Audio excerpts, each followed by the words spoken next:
Happy Saturday. This is WagerTalk's last call. It is 11 a.m. on the East Coast, 8 a.m. on the West Coast, and we are here to get you all of the last minute information that you need for this beautiful betting Saturday. I am Kelly Stewart, your host. Fortunately, Megan Payton is no longer with us. We'd like to wish her a big congratulations on her new gig. You guys are stuck with me until we find somebody else. And this is going to be really painful because, our producer Joe said, "Hey, Kel, why don't you watch some of these videos? Here's some scripts." And I said, no, we're going to throw out the window. This is going to be bet on it.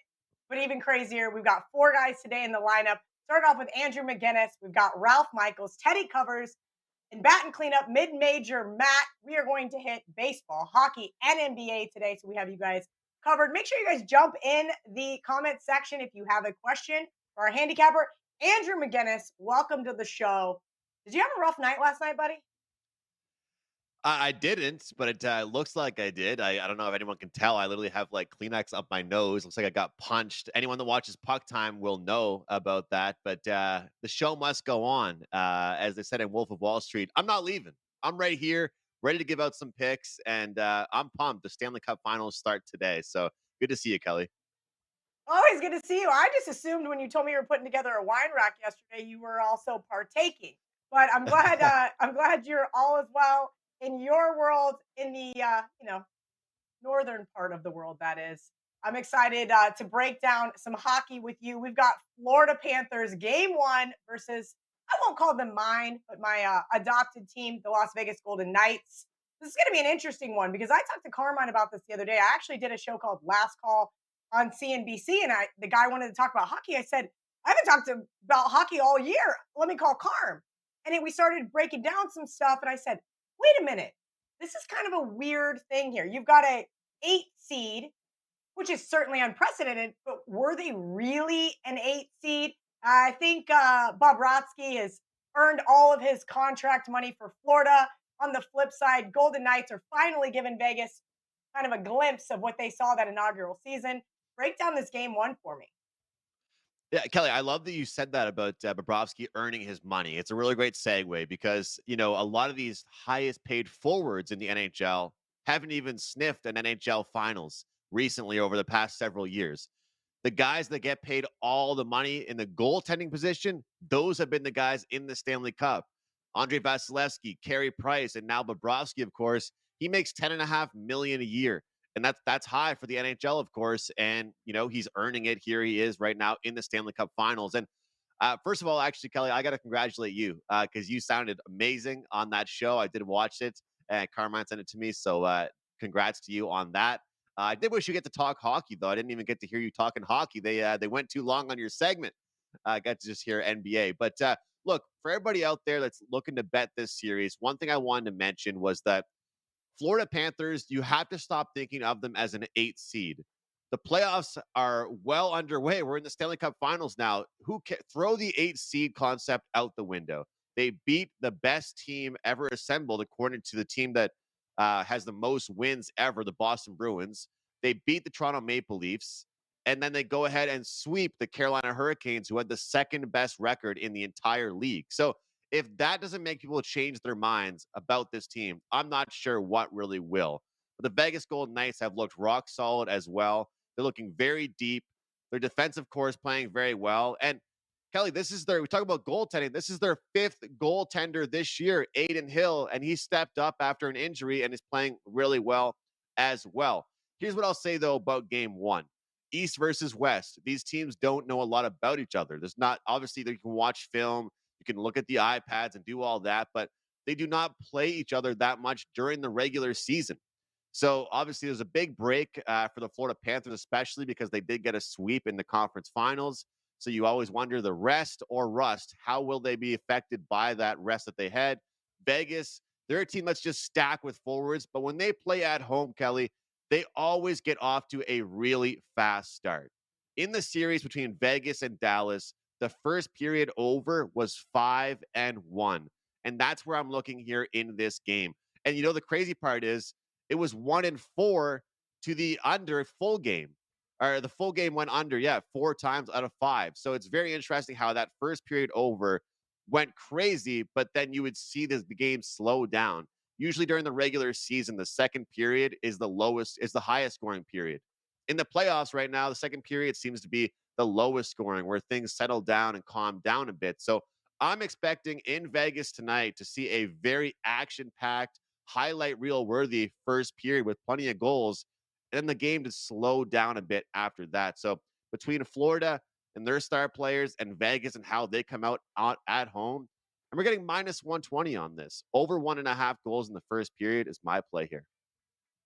Oh, I like that, Andrew. And unfortunately, we didn't get to talk about hockey because I was so long winded on the NBA. But that's because the Miami Heat were actual underdogs. The Panthers are not underdogs really in this series. They're pretty much even money. Golden Knights minus 120, minus 125 on the Wager Talk odds screen right now. So it's not like there's some massive underdog, even though historically they are the 8 seed, as you just mentioned. So that was kind of one of those things. Let's talk about this series a little bit more. Then I want to take some questions from the chat, and then I want to ask if you think there is any future. Uh, well, if you think which team is going to win the Stanley Cup Finals, what I should say. You've got the Panthers. They won 8 straight on the road. Now, I've been to T-Mobile Arena more than I've been to any other arena in my life, and it is an incredible home ice. So I don't want to discredit the Panthers' run here, but I'm kind of conflicted with Game One. I'm going to be in attendance in Miami, well, Sunrise, if you will, with our producer Joe Ranieri for Game Three, and I can't wait to bet the Panthers Game Three. But Game One kind of has me a little hesitant here. Um, can this Panthers defense cool off that prolific Vegas offense that you were just talking about? I actually expect, I think that Florida has a better chance, Kelly, of winning game one than game two. I think Vegas, settling into the series, and there's a lot of pressure on them at home. Let's be honest here. I hate to even use that word pressure, but everybody still knows, and Florida's been riding that wave of like, we're the underdogs, nobody believes in us type thing. The Vegas Golden Knights are the number one seed here.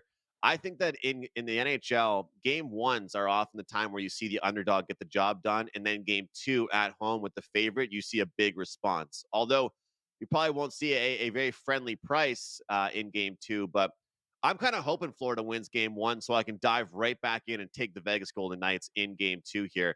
But I will say this: I think that the under is beneficial for the Florida Panthers, and the over is probably works more for the Vegas Golden Knights. As you mentioned off the top, Bobrovsky is the guy stealing the show right now. And Kelly, it wouldn't. I wouldn't really be shocked to see many overtimes in this series. And there's a bet that I like. Will there be over or under 1.5 overtimes in this entire series?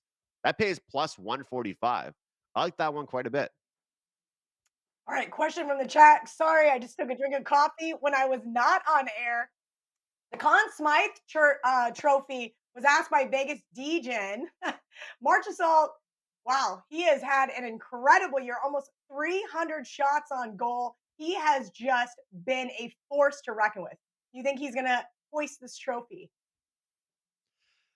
I mean, that was the one I was planning on talking about here. So Vegas DGen beat me to it. Marchessault around 7-1 right now. When I look at betting the Conn Smythe Trophy, once we've already gotten to the Stanley Cup Finals, similar to you, Kelly, I know you don't like taking the chalky favorites. I don't really want to bet the top two favorites. It just doesn't really make sense to me. If you're betting those guys, I recommended on Puck Time Bobrovsky at 20-1 several weeks ago, but now I think it's lost all value. Marchessault has been a guy scoring a lot of big goals in big games. And I think across the NBA and the NHL, the guys that are voting for the Conn Smythe winner, I think personally they care about heroics. If you're a guy scoring all your goals in the first period, screw that guy. But if you're a guy always scoring the game winners, then maybe it's you. Maybe it's you that gets the credit there. And Jack Eichel, he's kind of the chalk favorite a little bit for Vegas. Marchessault at 7-1. I really like that one. So Vegas DGen, we're on the same page. Very good point. It always seems like the quarterbacks in football, right? Beginning of the year, we start to see the odds, and it's not how you start, it's how you finish. So, very good point there by Andrew. Andrew, before I let you go, what do you have going on over at Wager Talk, and what can you update us with? Yeah, well, I have a play going tonight in the NHL, plus a bunch of props. Kelly, there's so many props available these days with shots on goal, assists, power plays, and goalie save props as well. So even if I don't have a higher unit play on the side or total, I will be involved in props for most games in the NHL Stanley Cup Finals. And you and I did a CFL video together that will be coming out next week. I have a show starting, a CFL show next Wednesday. And I finished last year on a 12-5 best bet run. So anybody can join me on my CFL package. If you buy the CFL package, you get the rest of my NHL for free, which will be, of course, the Stanley Cup final. So can't wait for that. And I appreciate you having me on. Awesome, Andrew. Yes, that was a great video. Make sure you guys head over to the Wager Talk YouTube channel and check out Andrew's CFL preview. As he mentioned, he ended last year on an absolute tear, a 12-5 best bet run. Thank you, Andrew. Go drink some of that wine that you told me about prior to the show starting. Let's bring in Mr. Ralph Michaels. I haven't seen Ralph for a long time. Ralph at Cal Sports LV, the man with the pen. Now, Ralph, unfortunately, your segment's not going to be near as fun as Andrew's because we all know I don't know enough about baseball. But you are going to teach me today. We're talking the New York Yankees. We got Cole on the mound versus the Dodgers. And then we've got some other little things that, I like from Bet on It. Maybe a little nerd chart. You know what, Cal? I'm going to talk NHL here for 1 minute. While Andrew was on, I went to the database, and Andrew talked about betting, will there be over 1.5 overtime games? This year in the playoffs, there's been 83 playoff games. There's been 23 overtime games. So that is 27%. If they play 6 games and it holds, that means 1.6 games will go over as far as the current pace goes. So numbers wise, that completely makes sense. If the series goes 7, you have extra value as well. So that's just putting a statistical variance on Andrew's overtime play for the series. I am going to talk one game, and then we will get to a chart breaking down the difference between day and night games. And Kelly, it's not very often where you mentioned Cole is pitching for the Yankees that I am going to look at an overplay. But I am going to go first 5 over the total.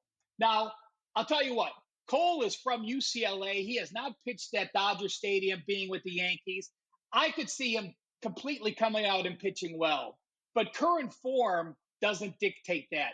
You look at his last 2 games, he's pitched 10 innings and he's allowed 10 plus runs. He's allowed 2 home runs in 4 of his last 5 starts.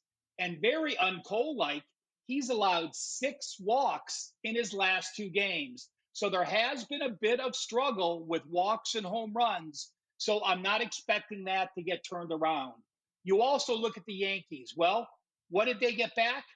They just got back Stanton and Donaldson. What did those guys do last night? They hit 3 home runs.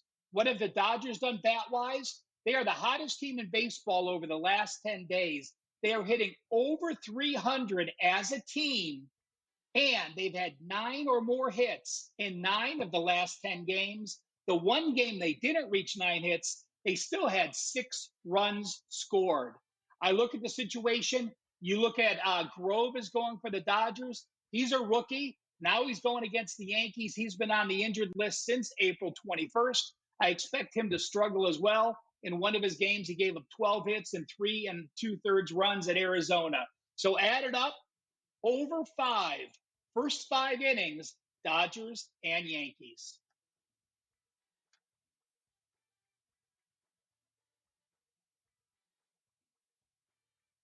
I'm muted. It only took me 17 minutes to screw it up, guys. So I got a little French bulldog snoring over here in the corner, and I didn't want to interrupt Ralph. I'd like to clarify something really quick. Now, I said that I do not handicap baseball. That doesn't mean I don't bet it. Ralph, I will be joining you on that first 5 over. Now, it's time to talk nerdy to me. What do you got, Ralph? Why would you explain I have a French bulldog and not just say it's freaking Coco? Everyone knows Coco by now, for Pete's sakes. All right, Kelly, you know Bet on It. I love having charts. Wager Talk today, I love having charts. And I'm not telling you to look at this chart and specifically bet something on the chart, some wow number or some poor number.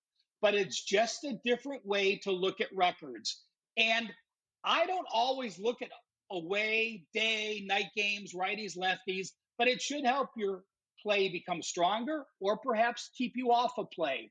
So it's Saturday. There's a lot of day games, all day games on Sunday, sans the Dodgers and Yankees Sunday night. But I did a chart breaking down day games and night games, and then broke down home day games and road day games. So if we could see the chart, and like I do with all my charts, I will post this on Twitter at CalSportsLV. There's a lot of data to look at right now, so you'll be able to take your time.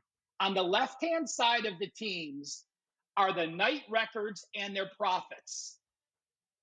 In the gray, instead of looking at good day teams and bad day teams, I wanted to separate what the difference is between the profit at night and the profit in the day. So, as an example, you could see the top team is the Cardinals. If you look to the second to the right in the white column, you see the Cardinals are only 11-9 in daytime action, -1 point unit. So, why are they first in the chart? It's because at night they are so bad. They're -18 units. So there's a 16.79 difference from their night game to the day games. So anyone that ranks high in that gray chart, you might want to think about playing those teams in daytime games and fading them in nighttime actions. Take a look at the second team, my Cleveland Guardians. At night, they've been pathetic, 12-21, -15 units. In daytime action, they're 13-11. Yes, they're still down 0.65 units, but there's a 15.6 unit difference. Look at the very bottom of the chart, Kel. The Oakland A's. You look at the Oakland A's at night. They're 11-24. Yeah, that's bad, but it's not historic bad like they are. They're -5.4 units. Look at the white in the second column to the right of their name. Oakland A's in daytime action, they are 1-23. I guess we can call that historic bad. So a lot of data on the chart. I will just say this. The top day teams overall on the season, profit-wise, Yankees 1, Rangers 2, Diamondback 3. The worst 3, the A's, the White Sox, the Giants. At home, the best daytime, Rays, Yankees, Rockies. Worst at home, A's, Royals, Giants. And on the road, the best daytime road team, Angels, Diamondbacks, Rangers. The worst, the Athletics, the Tigers, and the White Sox. So, Cal, just a different way to look at day and night records, separating the difference between good and bad. Ralph, we've got a question from the chat. This is an interesting one because I've been to the Trop several times, and this did used to be a play. Chosen One wants to know, is the under at Tropicana still a play given the new rules in baseball? Well, I don't know if the new rules just affect the Trop. I mean, scoring is up. I've tweeted this a few times. Scoring is up 1.1 runs per game. So you look at that scoring. I'm pulling up the record right now as we do it. And the Rays at home this year are 21-10. So right there, that tells you pretty much what you need to know. Average total in Tampa Bay home games, 8.0. Average score, 5.94 to 3.66. So they're going over the total by an average of 1.6 runs per game. And when you look at the hits in Tampa Bay at home have averaged over 16.5 hits. So those are very high totals relative to the rest of the MLB, especially those hits. Most teams are under 15 when I look at their home records. Tampa Bay has been a slugger park this year. Yeah, do you see why Ralph's the best, you guys? I know I say it a lot on Twitter, but I mean it in real life too. Ralph, always appreciate you. Before I let you go, will you please tell me about your June promotion that you have over at WagerTalk? Well, I don't know if we've had a better promotion. June, so you're getting NBA, you're getting NHL, you're getting baseball. Any capper that does soccer, UFC, golf, you're getting that as well. A normal week at WagerTalk, $99. Any capper at WagerTalk, our kickoff to June special, 30 days for $198. So you buy 2 weeks for $198, you're basically getting 2 weeks and 2 days absolutely free. A great deal from any capper across the board, wagertalk.com. Ralph at CalSportsLV on Twitter. Make sure you guys are giving him a follow. I'm sure we'll have some pins available for our meet and greet in Vegas here in a couple of months as well, because I know that John Burgess told me that he had to have 5 or 6 for his flight home back to Florida. Great times. Let's bring in Teddy Covers. Teddy, I missed you. Mainly you. I didn't I even know I got a should be pen. on. I know I should be on Wager Talk today more with you, but there's another guy on there, and he just makes it so insufferable at times that it's just not something I want to condone, like torture myself with when it's not football season. So anyway, I need to reach out to Teddy more often. That's the moral of the story here. And anytime I can get a little dig at Prez, I got to get it done. Teddy, we're going to talk some NBA. How's your NBA playoffs been? Mine have been surprisingly really, really well. Like, I've been very selective. I've been very disciplined, staying off games when I miss key numbers. I had the under in game 1. Game 2, though, you and I both think it might go a different direction. Yeah. And look, I mean, the NBA playoffs have been good once again. 8-2 with the last 10 in NBA playoff action. I think it's 50-30 over the last 2 years. But I've hit 60% in the NBA, counting every play every day since February 2022. So it's been extended run of winning action in NBA over the last couple of years for myself and my clients. When it comes to game 2, the Denver Nuggets have played 98 games. They played 82 regular season games and 16 games so far in the postseason. And this game 2 total of those 98 games is the single lowest total of the entire season. They haven't had a number, maybe in preseason they did. I didn't go back and look at the preseason numbers. But in the regular season and the postseason, this is literally the lowest total that we've seen in a 98 game sample. So from a value standpoint, yeah, man, there's a little value towards the over.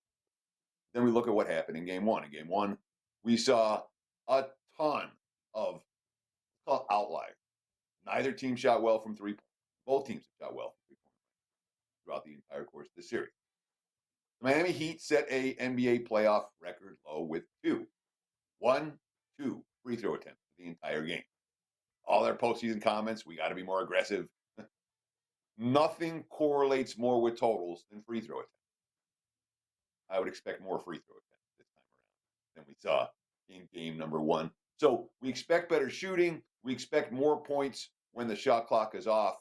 And we have the single lowest total of the season for one of these two teams. Put those factors together. Yeah, we're looking at over in game 2. Teddy, I'm with you. I am also looking at the over, and the total came out, I believe, at 213 on the Wager Talk odds screen. I was a little surprised that the bookmakers might have, if you will, over adjusted too much to what we saw in game 1. Again, I was very happy to hit that under. It was one of those nice, easy rocking chair unders. I didn't have to sweat. Like, there have been some games in this NBA playoffs that I'm like, maybe I should have stayed off that game because it was one basket one way or another, whether the team covered, didn't cover, the over hit, the under hit. There have been some really tight lines in these markets. We got some questions from the chat. Big Dog wants to know, when are we going to see an adjustment from the refs for Miami? Only 2 free throw attempts seem criminal. You kind of mentioned that. You didn't speak on Miami specifically, but you said you thought you'd see a lot more free throw attempts in this second game. Sure. I mean, the Heat didn't play well in game 1. All right, in a lot of different ways, which allowed the refs not to call a whole lot of fouls in their favor. But I don't think there's any carryover from what we saw. Again, 2 free throw attempts is the all-time low. Just like this total is the all-time low for the season for Miami. So I would anticipate the Heat getting to the free throw line a little bit more in game 2, potentially a lot more. All right. Than they did in game 1. Just a tiny quick note. You talked about the Wager Talk Live odds screen and where the line opened. The new feature on the Wager Talk Live odds screen allows you to click and see where every book opened. It's a really cool feature. And I'm always bitching to people, oh, yeah, it didn't open here, it opened there. And when you look at the openers, you can see the array of different openers that we saw for every game, including game 2. I love that. Now, if I could just get somebody to teach me how to do some of these things technology wise. I'm not that old yet, Teddy, but I swear when I have to have my 12-year-old niece teach me how to TikTok, maybe I can teach her how to work the Wager Talk odds screen so I can figure out the new features as well. It gets worse. It gets worse, Kel. I thought I was in bad shape when I was your age, and 15 years later, 20 years later, the technology just blows you away. Isaac's showing me how to do stuff now. That's just how it works. I love it. I love it. Teddy, I know this wasn't on the docket, but this was a question I got asked on Twitter. So Joe Ranieri and I are going to go to game 3 in Miami. I'm very excited. I've never been to an NBA playoff game and said, why not? I'm in Florida right now. I might as well go. I know it's a little early, but do you think the Heat can snag one game at home, either game 3 or game 4? Or do you think this looks like Denver's going to run away with the series? So prior to game 1, I bet the series over 5.5 games minus 130. You can get a better number than that now. That said, I do not think that this series is a runaway. I do think Miami wins a game 1 at home. I still think we've seen at least a game 6 in this series. So, the Heat could be live. But let's see what happens game 2 before we start making predictions game 3, game 4. But yes, I definitely appreciate I don't that. think. Yeah, I don't think Denver smacks them. I don't think it's a sweep. All right. Lots of my friends and family members are Nuggets fans. And I said, everybody pump the brakes. I don't think this is going to be a 4-game sweep. I understand. Kind of similar like we talked with Andrew. The Heat are an 8 seed, but they started peaking at the right time. And we've seen a really historic run from them. And so many of the commentators who are, the mainstream media they talking literally heads haven't watched an NBA game all year. I mean, not maybe 2. Maybe they watched Christmas Day or something, and they watched a first round playoff game. It's like, oh wow, Jokic is good. Yeah, he's won 2 MVPs already, dude, and he was second in the voting this year. Oh wow, look, Miami's got some guy. Yeah, it's the mainstream stuff for NBA will do nothing but frustrate you and remind you of people's stupidity. You'll get much better information. You absolutely will. And that's why we do this show, because I want to give everybody, well, Wager Talk in general, I want to give everybody an actual statistical analysis as to why things happen as far as a sports gambling perspective. You don't get that on TV. You might get a little bit here and there, but most of them are, needless to say, reading off a teleprompter. And that's the nicest thing that I can say as far as that goes. Teddy Covers, I cannot wait to see you at the end of the summer at the Wager Talk meet and greet. But I got to let you go. We got to bring on probably one of the guys I've known longest in the industry, Mid-Major Matt. Mid-Major Matt was with me on KellyInVegas.com in like 2014, 2013. I've known Matt for a long time. And how Matt and I kind of became friends is because he does mid-majors. I'm a Power 5 girl. He loves the mid-majors. And so I'm like, here, you do the work over here. We can collaborate. I know he and Ariel Epstein do a ton of stuff as far as baseball season goes. I love to tail your guys' K-props. Matt, talk to me about what's been going on. I haven't talked to you really that much lately. Yeah, we were friends back in the IPFW days, the Mastodons, Yes, back in the college Mastodons. basketball. That's like 3 name changes ago for them because they've changed their name so much. But yes, that's where it kind of all got started when I put you on a team that was covering Giants. But yeah, it's it's been a good baseball season, getting ready for college football as well. The win totals are out, so the work starts to begin for one of my favorite sports, the college football season. One of my favorite sports. I believe we have 84 days. I was keeping track, and then things went a little haywire. But we have just over 80 some days before college football is back, and I cannot wait. But first, we got to get through the grind that is baseball season. Matt, how's baseball season been going for you? It's been a roller coaster, as baseball is. I mean, look, it's 162 games. People are going to have hot streaks. They're going to have cold streaks. On a decent hot streak right now. Just trying to figure out which props and things, and pitchers that I like and pitchers I want to fade and things like that. Baseball feels like more than any other sport. You have these guys that you back and you fade, but sometimes they have an anomaly start. They pitch well when they stink. Jordan Lyles yesterday with 8 strikeouts. So I don't think he's had 8 strikeouts over 3 starts. It feels like at times this season. So sometimes you just pour over the numbers and they go your way, and sometimes they don't. And that's kind of what the baseball season's been like so far. I just checked my notes from our producer, Joe Ranieri, and we are also going to talk some NBA. You have a prop bet, if you will, with some 3-pointers, which I love because that correlates with Teddy and I's over bet. But let's talk baseball First of all, we've got Houston Astros, sizable favorites over the Angels today. Patrick Sandoval on the mound. Talk to me about him. Yeah, Patrick Sandoval, the past couple of years, has been a guy who strikes out a lot of batters, and this year it's just not necessarily the case. And the books have graced us with a 4.5 number here, so I'm going to go under. Patrick Sandoval under 4.5. He's gone over this just once in the last month. He saw these Houston Astros at home back on May 8th and only had 2 strikeouts in that game. Houston has the lowest K rate against left-handed pitchers so far this season. They've seen 14 lefties. Overall, 10 of them have gone under this number. Also, the cherry on top, we're getting a very hitter-friendly umpire. So all that combines to take an under 4.5 strikeouts for Patrick Sandoval against an Astros team that does really well contact-wise against left-handed starting pitchers. Awesome, Matt. Before we switch gears and talk some NBA props, we have Steven Utterback in the chat.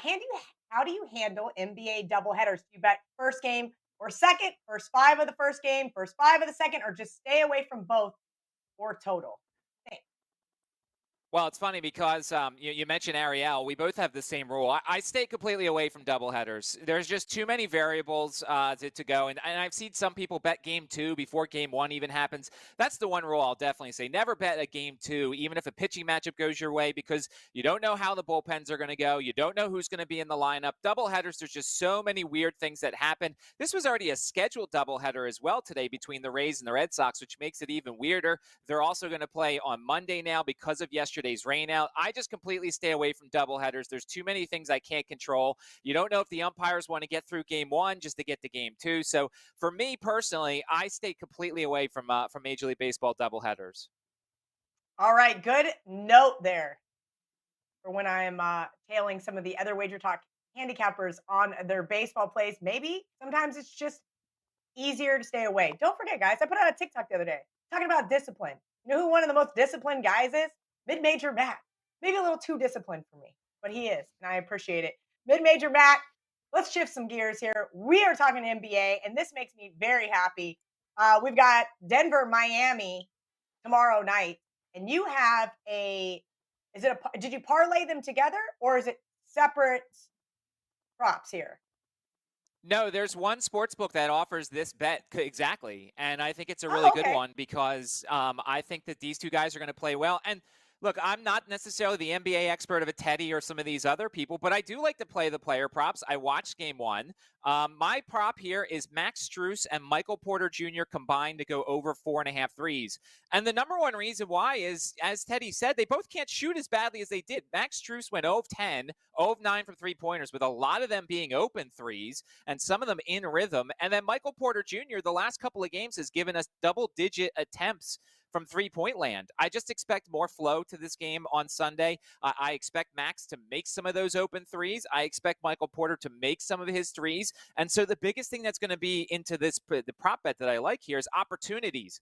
You've got a guy who took double-digit threes the last couple games, and you have a guy coming off an 0 for 9 who's going to keep shooting. Max Strus is not going to stop shooting because he went 0 for 9. So I think this bet's pretty awesome. Over 4.5 threes combined for Max Strus and Michael Porter Jr., two guys who will be taking plenty of them come Sunday night.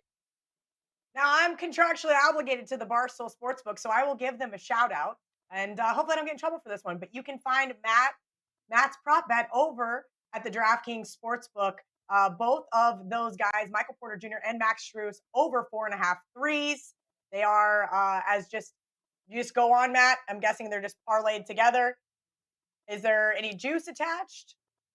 There's a head-to-head page. So why I like DraftKings real quick, they have head-to-heads where you got these two guys go up against each other, but this bet actually combines both of them. And the thing they've done for a lot of the series, and I've nailed a lot of these, is they put out like 50 of them for all sorts of categories: points, assists, rebounds, three-pointers, field goals. They put out so many that they can't get every single one right. Now, obviously, game 1, I had one involving Max Strus. It went wrong because he went 0 for 9, but I really like the fact that it's only 4.5 here for two guys who are going to give us probably 20 attempts potentially at trying to make those threes. Yeah, as I mentioned, this just seems kind of like a very correlated bet to Teddy and I's over on Sunday night. We have one last question from the chat. Vegas Gianni, how much are prop bets, streaks, and trends as part of your handicap, or how much is it a gut or a guy needs to have a big game? So Ariel and I started making a database for K-props over the last 2 years. And I'll tell you this, I didn't realize how contagious K-prop trends are. If you've got a team that's striking out a ton, that streak goes for about 10 or 11 times in a row. And there's teams who go under a long time. The Dodgers have been an under team a lot lately. So maybe you look at the under for Garrett Cole today, because the Dodgers are in this stretch right now where they're just not striking out a lot. There's certain teams that do better against lefties. As I mentioned, obviously the Astros are very good at not striking out against lefties. On the opposite end, the Twins strike out a ton versus lefties. So some people might be interested in Logan Allen's K-prop over today. So yeah, there's a lot of trends involved with K-props, and certainly there is a hot and cold factor, it feels like, to certain lineups. Matt, thank you so much for joining us here on WagerTalk's Last Call. You guys can follow Matt at MidMajorMatt on Twitter. Matt, you have a new job with us as well. Would you care to tell me what you got going on over at WagerTalk? Yeah, I'm doing some stuff for the Gold Sheet now. I'm sending out some notable pitchers versus batter trends and sending over a couple of plays to the Gold Sheet and helping out with their sheet that they put out every day for their Major League Baseball page. I believe it's only $2 over there. So some of the information that you find there is courtesy of me. I love that. It warms my little nerd heart. Thank you guys for hanging out with us on this beautiful Saturday morning. I hope you have a very profitable weekend, and we'll see you back on Monday on the WagerTalk YouTube channel. June just got better with this 30-day 190 all access special. A 7-day all access package at WagerTalk.com is $99, but why pay full price when you can jump on board for some summer savings? With our June kickoff special, you'll get 30 days of every play from your favorite handicapper for only $198. This comes out to only $6.63 per day to bet alongside your favorite handicapper for the next 30 days. That's right, for the same price as two $99 weekly packages, you get over 4 weeks of action. The NBA Finals, the NHL Finals, 30 days of MLB, the WNBA, plus golf, including the Memorial Tournament, UFC, soccer, and tennis. If your favorite handicap releases a play in that sport, you will get it, including top-rated 5% selections normally priced at $35. No coupon is needed, and there is no limit to the number of handicappers you can choose. Just head to their homepage and add their June kickoff special to your cart.